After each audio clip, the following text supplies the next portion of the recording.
So hello everyone, हम देखने जा रहे हैं हमारे नेक्स्ट टॉपिक के बारे में और हमारा नेक्स्ट टॉपिक है रिव्यू ऑफ लिटरेचर। ओके, सो हम एक एक करके जो है वो पॉइंट्स देखेंगे। इसमें सबसे पहले अननेसेसरी इन्फॉर्मेशंस को जो है वो हम ढक देते हैं। Okay, so let's start from the definition. Okay, definition से स्टार्ट करते हैं। Okay, so for definition, what is review of literature? Okay, so it is basically, अगर हम सिंपल वर्ड्स में बोले ना, तो पहले जो रिसर्चर्स हैं उन्होंने क्या स्टडी कर लिया है, ठीक है, जो भी आपका टॉपिक सेलेक्टेड है उन पे उन्होंने पहले क्या स्टडी कर लिया है, ठीक है, तो वो जो है वो रिव्यू ऑफ लिटरेचर जब आप देखोगे कि उन्होंने पहले क्या किया है अपनी नई स्टडी करने से पहले, that is called basically review of literature. अगर डेफिनेशन में बोलूँ ना, so it is basically a systemic and organise process of searching, reading, evaluating, analysing, summarising the existing published and unpublished information related to a specific research problem. मतलब जो भी आपका research problem है तो उस सेम टॉपिक पे पहले किसने क्या क्या स्टडी किया है, जब आप वो देखते हो, आप उसको पढ़ते हो, तो उसी को हम क्या बोलेंगे, हम रिव्यू ऑफ लिटरेचर बोलेंगे। I hope definition is clear. Okay, now we will be going for the purpose. Okay, so purpose में मतलब क्यों करेंगे लिटरेचर रिव्यू, क्यों इम्पॉर्टेंट है। सबसे पहले आता है आइडेंटिफाइंग द रिसर्च प्रॉब्लम, ठीक है। तो इसका मतलब क्या हो गया कि जब हम लिटरेचर रिव्यू करते हैं तो इससे रिसर्चर को समझ में आता है कि उसका एरिया ऑफ इंटरेस्ट क्या है, ठीक है, और फिर इसकी मदद से वो जो रिसर्चर है वो एक सूटेबल और रिसर्चेबल प्रॉब्लम ढूंढ सकता है। तो ये हो गया हमारा पहला, क्या है, to identify the research problem. Okay, then second is to identify, to gain the background knowledge. Okay, background knowledge जो है ये हमें प्रोवाइड करता है, ठीक है। बैकग्राउंड नॉलेज मतलब क्या है, डिटेल्ड इन्फॉर्मेशन, जो भी आपका टॉपिक है उसके क्या कॉन्सेप्ट्स हैं, क्या वेरिएबल्स हैं, कौन पॉपुलेशन में आएंगे, या फिर एग्जिस्टिंग नॉलेज जो भी टॉपिक है टॉपिक के बारे में, तो वो सारा चीज़ आपको जो है वो यहाँ से पता चलेगा, ठीक है। Then comes the third point, that is identifying the research gap, ठीक है। तो जैसे हम पहले की जो भी स्टडीज़ को जब हम रिव्यू करेंगे तो इससे क्या समझ में आएगा, जो भी रिसर्चर है उसको वो चीज़ें पता चलेंगी कि अच्छा इस स्टडी में ये पॉइंट अभी जो है वो प्रॉपरली स्टडी नहीं किया गया है, या फिर ये क्वेश्चन जो है वो अनआंसर्ड है, तो वो क्या हो जाएगा, हमारे रिसर्च गैप आइडेंटिफाई करने में हेल्प करेगा। Then next is to avoid the duplication, ठीक है। तो ये क्या होता है, जब हम रिव्यू करेंगे तो हम देखेंगे okay this point has been studied, okay this question has been answered, तो फिर हम वापस से नहीं करेंगे, तो वो कैसे पता चलेगा, पढ़ के ही पता चलेगा पिछले रिसर्चेज को।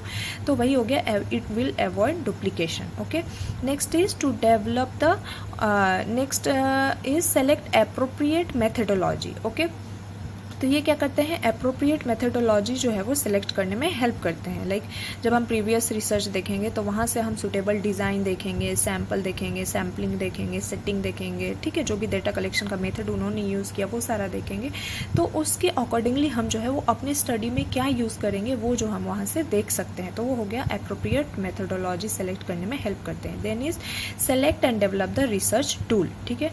तो यहाँ से क्या होता है कि जो रिसर्चर है वो प्रीवियस स्टडीज़ में टूल भी देखेंगे तो वहाँ से वो समझ सकते हैं, ठीक है, कि कौन सा जो है वो टूल यूज़ करें, क्वेश्चनर, स्केल, चेकलिस्ट क्या यूज़ करें, तो वहाँ से वो जो है वो समझ सकते हैं। Then justify the need for the study, वही है कि जो गुड लिटरेचर आपका रिव्यू होगा वो एविडेंस प्रोवाइड करेगा, ठीक है, कि आपकी स्टडी क्यों इम्पॉर्टेंट है, वो जो है वो समझने में हेल्प करेगा। Okay, now next point is steps. Okay, अब हम क्या देखेंगे, अब हम देखने वाले हैं हमारे जो भी स्टेप्स हैं स्टडी के, हम उनको देखेंगे, ठीक है। सो ओके, देखते हैं स्टेप्स में सबसे पहले क्या होता है, identify and define the research problem, ठीक है। तो पहला क्या है, आइडेंटिफाई। ओके, तो इसमें क्या है कि जो रिसर्चर है वो क्लियरली आइडेंटिफाई करेगा रिसर्च प्रॉब्लम को, और जो है वो डिटरमाइन करेगा एग्जैक्ट पॉइंट्स क्या पढ़ने हैं, ठीक है। तो वो हो गया हमारा पहला। ओके, लाइक अगर हम इसके एग्जाम्पल की बात करें, like awareness regarding oral cancer among the general population, ठीक है, तो यहाँ पे क्या हो गया, हमने ये एक प्रॉब्लम जो है वो प्रॉब्लम स्टेटमेंट दिया, ओके, डिफाइन किया उसको। Then second is identifying the key concept, and keywords. जैसे आप यहाँ पे क्या करोगे, जो भी इम्पॉर्टेंट वर्ड्स हैं जो कि आपकी रिसर्च टॉपिक से रिलेटेड हैं उनको जो है वो क्या होगा, आइडेंटिफाई करेंगे, ठीक है, ताकि हमारा रिसर्च क्या होगा, ईजियर हो जाएगा। ओके, लाइक मैंने वो बोला ना, एक research problem awareness regarding oral cancer among general population, ठीक है। तो यहाँ पे क्या हो जाएगा, हमारा जो कीवर्ड्स हो जाएंगे वो हो जाएंगे जैसे कि ओरल कैंसर, अवेयरनेस, टोबैको। तो ये सारी चीज़ें आप जो है वो सेकेंड स्टेप में आइडेंटिफाई करोगे। पहला क्या हो गया, रिसर्च प्रॉब्लम देखोगे, देन सेकेंड में कीवर्ड देखोगे। अब कीवर्ड देखने के बाद आप क्या देखोगे, सर्च करोगे रिलेवेंट लिटरेचर के लिए, ठीक है। अब रिलेवेंट लिटरेचर आपको कहाँ से मिलेगा, आप बुक से देख सकते हो, या फिर कोई रिसर्च रिपोर्ट है वहाँ से देख सकते हो, नर्सिंग या मेडिकल जर्नल है वहाँ से देख सकते हो, थेसिस से देख सकते हो, गवर्नमेंट के पब्लिकेशन से देख सकते हो, या फिर कोई रिलायबल वेबसाइट है तो आप वहाँ से भी देख सकते हो। तो ये आपने क्या किया, आप सर्च कर लिया। सर्च करने के बाद क्या करोगे, आप स्क्रीन करोगे और सेलेक्ट करोगे रिलेवेंट स्टडीज़ को। पहले हमने क्या किया, सर्च किया। सर्च करने के बाद हम क्या करेंगे, स्क्रीन एंड सेलेक्ट करेंगे, ठीक है। अब जितने भी इंफॉर्मेशंस मिले हैं, ठीक है, ड्यूरिंग द रिसर्च, अब ज़रूरी नहीं है कि वो सारे ही यूज़फुल हो, तो आप सेलेक्ट करोगे, ठीक है। अब सिलेक्शन कैसे करोगे आप, ठीक है, सिलेक्शन का बेसिस क्या होना चाहिए, तो जब भी आप सिलेक्ट करो आप देखो कि वो रिलेवेंट हो आपकी रिसर्च प्रॉब्लम से लेकर, रिलायबल हो, क्रेडिबल हो, इसके अलावा रिसेंट होना चाहिए। जो भी आप रिव्यू करोगे स्टडीज़ को वो रिसेंट होने चाहिए, साइंटिफिकली होनी चाहिए, ठीक है, साउंड करने चाहिए। तो ये सारी चीज़ें हो गई, ठीक है। Then comes the fifth point, that is read critically evaluate the literature, ठीक है। तो यहाँ तक हमने क्या कर लिया था, स्क्रीन और सेलेक्ट कर लिया था जो भी हमारे रिलेवेंट लिटरेचर थे। अब क्या करेंगे, हम रीड एंड क्रिटिकली इवेलुएट करेंगे। ओके, तो अब यहाँ पे क्या है कि जो रिसर्चर हैं वो जितने भी हमने स्टडीज़ सेलेक्ट की उनको क्या करेंगे, हम प्रॉपरली जो है वो एग्जामिन करेंगे। किस चीज़ के लिए एग्जामिन करेंगे, देखेंगे जो सारे रिसर्च हैं हमने स्टडी की है उनके पर्पस क्या है, रिसर्च डिज़ाइन क्या है, उनमें सैम्पलिंग मेथड क्या यूज़ हुआ, डेटा कलेक्शन का मेथड क्या है, मेजर फाइंडिंग्स क्या है, स्ट्रेंथ क्या है, लिमिटेशंस क्या है। तो वो सारी चीज़ें हम यहाँ पे रीड करेंगे और क्रिटिकली उनको इवेल्युएट करेंगे, ठीक है। इससे बेसिकली पता चलेगा कितना यूज़फुल है, कौन सी स्टडी हमारे लिए कितनी यूज़फुल है, वहाँ से समझ में आएंगी, ठीक है। इसके बाद हम क्या करेंगे, ऑर्गेनाइज करेंगे और रिव्यू करेंगे लिटरेचर को जितने भी हैं, ठीक है। अब जब हम ऑर्गेनाइज करेंगे तो बहुत सारे तरीके हैं ऑर्गेनाइज करने के, जैसे क्रोनोलॉजिकल ऑर्डर में कर सकते हैं, थीमेटिक में कर सकते हैं, मेथडोलॉजिकल या जियोग्राफिकल। तो क्रोनोलॉजिकल ऑर्डर क्या हो गया, जैसे ईयर वाइज, लाइक एक है तो 2017 में, एक है 2018 में, एक है 2002 में। तो हमने पहले 2002 वाले को किया, फिर 17 वाले को, फिर 18 वाले को। तो वो क्या हो गया, हमारा क्रोनोलॉजिकल ऑर्डर हो गया। देन कम्स द थीमेटिक में क्या होता है, अगर मेजर थीम्स जो भी हैं या कॉन्सेप्ट के हिसाब से, सिमिलर कॉन्सेप्ट के हिसाब से एक साथ रख के अरेंज करें तो वो थीमेटिक हो गया। Then comes the methodological, like research design के हिसाब से जब करोगे तो मेथडोलॉजिकल हो जाएगा। जियोग्राफिकल, अगर लोकेशन के हिसाब से करोगे तो वो क्या हो गया, हमने यहाँ पे ऑर्गेनाइज का डिफरेंट मेथड देख लिया, ठीक है। देन आता है हमारा analysing and synthesising the finding, ठीक है।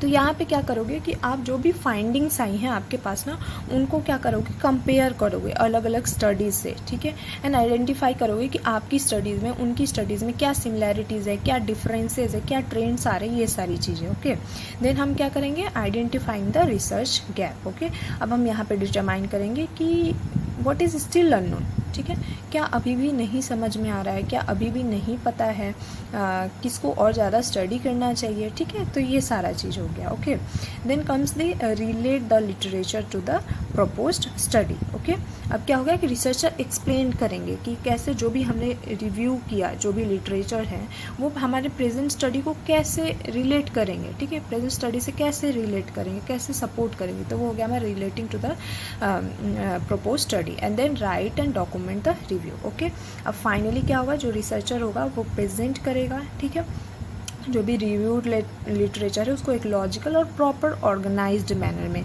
और उसको आपको प्रॉपर साइटेशन देना है, रेफरेंस देना है। तो ये सारे क्या होगा, हमारे स्टेप्स हो गए। ओके, स्टेप्स में सबसे पहले क्या करना है, आपको जो है वो प्रॉब्लम को आइडेंटिफाई करना है और रिसर्च प्रॉब्लम को डिफाइन करना है, like oral cancer awareness. Then identify करना है की कॉन्सेप्ट और कीवर्ड्स, लाइक उसमें ओरल कैंसर हो गया, अवेयरनेस हो गया, ठीक है। तो ये क्या हो गया, कीवर्ड्स या कॉन्सेप्ट हमने आइडेंटिफाई किया। उसके बाद आप जाओगे, सर्च करोगे रिलेवेंट लिटरेचर को। सर्च करने के लिए डिफरेंट या बुक्स यूज़ कर सकते हो, रिलायबल वेबसाइट्स वगैरह यूज़ कर सकते हो। ओके, देन आप क्या करोगे, स्क्रीन और सेलेक्ट करोगे रिलेवेंट स्टडीज़ को। अब सब कुछ आप नहीं स्टडी कर सकते तो क्यों पूरे को स्टडी करेंगे, केवल जो बेनिफिशियल है उसको सेलेक्ट करेंगे। देन जो सेलेक्ट करके उसको प्रॉपर रीड करेंगे, क्रिटिकली जो है वो इवेलुएट करेंगे, देन ऑर्गेनाइज करेंगे। ठीक है, ऑर्गेनाइज किसी भी तरीके से कर सकते हैं, लाइक क्रोनोलॉजिकल ऑर्डर में कर सकते हैं या किसी और ऑर्डर में कर सकते हैं।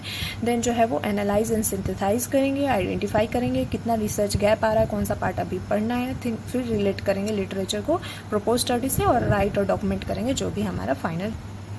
ओके, सो वो हो गया। अब स्टेप्स तो हो चुके हैं, now we will go for characteristic. Okay, characteristic में क्या है, सबसे पहले कैरेक्टरिस्टिक में आता है हमारा रिलेवेंट होना चाहिए। ठीक है, मतलब जो भी आपका लिटरेचर रिव्यू जो भी आप कर रहे हो, ठीक है, वो हमेशा जो है वो डायरेक्टली रिलेटेड होना चाहिए रिसर्च प्रॉब्लम से। ओके, देन आपको सिस्टमेटिक रहना है। ठीक है, पहला क्या हो गया, आपको रिलेवेंट जो भी आप करोगे स्टडी वो आपके रिसर्च प्रॉब्लम से रिलेटेड होना चाहिए। देन सिस्टमिक मतलब क्या है कि आपको एक ऑर्गेनाइज्ड प्रोसेस को फॉलो करना है, ऐसे रैंडमली नहीं कर सकते। Okay, then comes the comprehensive मतलब इंपॉर्टेंट जो भी रिलेवेंट स्टडीज़ हैं उन सबको इंक्लूड करना है। ठीक है, that is comprehensive.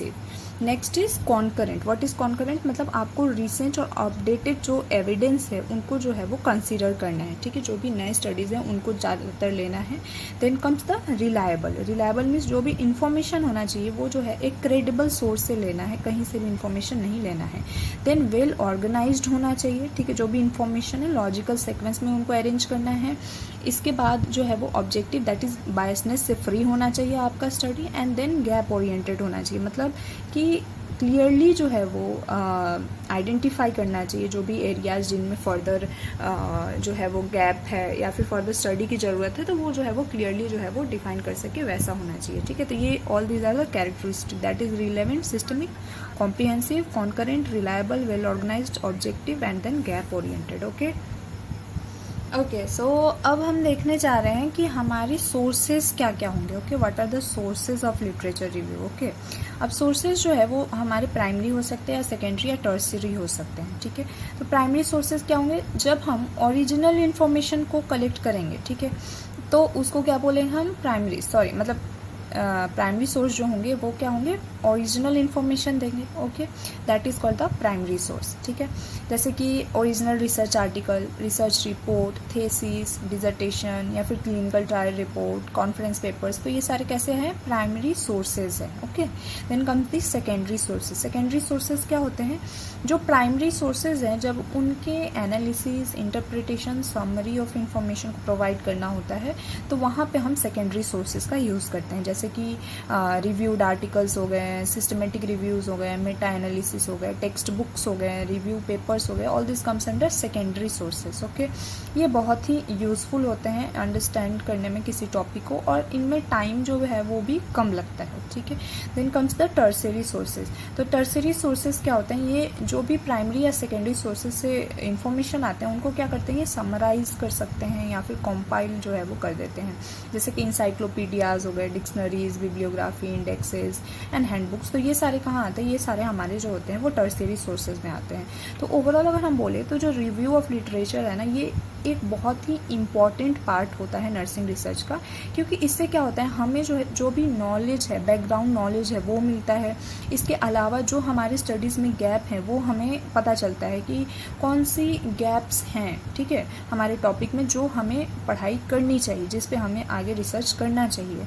Then duplication नहीं होने देते हैं, और आपके जो मेथडोलॉजी है, ठीक है, रिसर्च के, उनको क्या करेंगे, गाइडेंस प्रोवाइड करेंगे, जो भी कॉन्सेप्चुअल थ्योरेटिकल फ्रेमवर्क हैं उनको सपोर्ट करेंगे, फाइंडिंग्स में इंटरप्रेट करने में हेल्प करेंगे। तो ये जो है वो हमारा रिव्यू ऑफ लिटरेचर हो गया, जो कि काफ़ी ज़्यादा वो रिसर्च में हेल्पफुल होता है। Okay, so thank you so much.